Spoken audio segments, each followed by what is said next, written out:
Okay, tumingin dito. Ano ito? Lapis.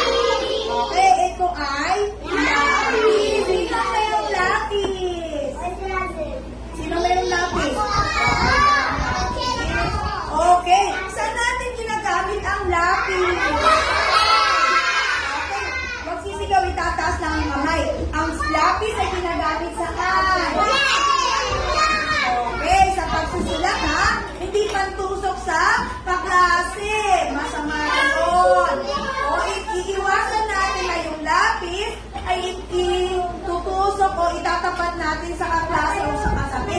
Kasi ang lapis ay pwedeng maka-disgrasya o makatusok. Gagamitin lang ang lapis saan? Sa pagsusulat o sa papel lang. Ano ba itong lapis na to? Nakatayo, nakahiga? Ang lapis nakatayo ba, nakahiga? Higa ba yun? Nakatayo. Ang lapis ay nakatayo. Tulad nito, nakaganyan. Pagsusulat tayo, patayo, ganyan. Okay, ito ay lapis. Ang lapis ba ay maikli o mahaba? Mahaba. Ito ay lapis. At ito daw yung la. Tingnan yung lapis at yung la, pareho siya